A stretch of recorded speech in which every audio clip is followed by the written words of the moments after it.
For thousands of New Mexico children, the only hot meal they get each day is at school, but these kids don't have to go hungry now that school's out for summer.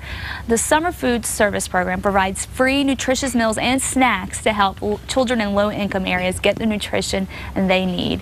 And Henry Saavedra is the program manager for Albuquerque's Department of Family and Community Services, and he is here to tell us a little more this morning. Good morning. Good morning. Thanks for having me. Yeah, we really enjoy having you on this morning. It's such a wonderful thing that you're doing.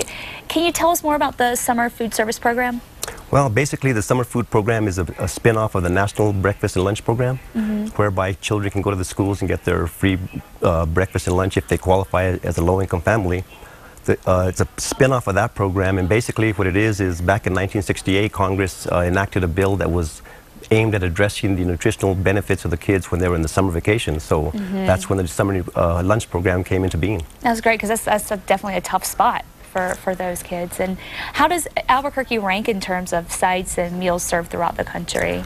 Well, I don't know that they do an official ranking per se, but I would venture to say that we're probably in the top 5. I was able to go to a national conference a couple of years ago, and the only ones I think that are larger than us would be like Houston, Chicago, and Washington, D.C. So that's a good thing, right? To be in the top 5, That's a good thing. However, there's always room for improvement, so we're always trying to expand our program. Now, how does the program operate?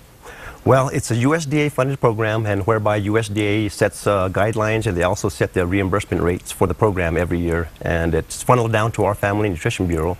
So every year, USDA sets the dollar amounts, whereby we set our budget, and we go out there and try to get as many sites as we can and feed the kids.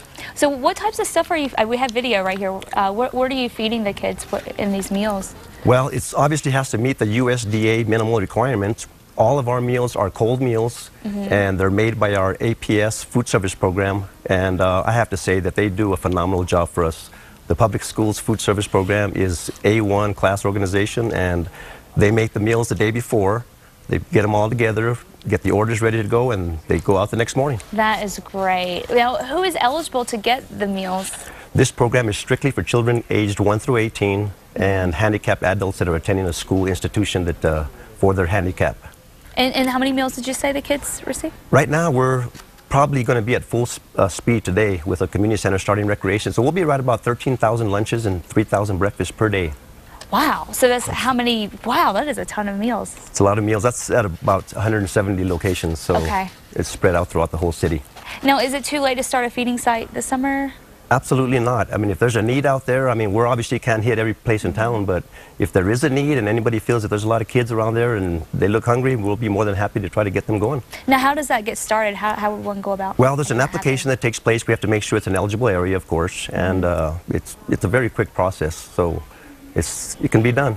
Okay. Now, what can parents do to make sure that their kids are able to know about the meals that you guys are providing? Well, there's several ways to find out information. We have our website at cabq.gov, and the Bernalillo County as well has this program, so they're at bernco.gov, and you can get all the information you need.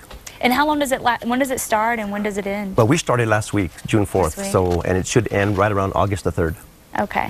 How does it compare this year compared to years in the past, would you say? I would say this year we're going to be a little bit bigger than last year, so we're hoping we're going to have a record-breaking year as far as numbers of meals served. That's good. Does that mean that the number has gone up of people in need, or no? It has. The eligibility area continues to spread out. Every year it gets larger and larger, so the need is obviously bigger. Well, it's so good that people like you, and there's so many people I'm sure that are involved, they're helping get the meals to those that need it and are making sure that they get it during the summer months when it's tougher, certainly, for the kids. So here's some information. Your summer food program, it starts, well, it started last week, but today through July 27th. And of course, for more information, you can go to that website that you see on the screen there. And that phone number too, 505-764-1747. And if you don't have time or if you don't have a pen and paper to jot that down, we'll have that info on our website, casa.com. Thank you so much. Thank you for having me. Appreciate it. All right, coming up next on New Mexico Style, the original dancing star, Sissy King. Stick around.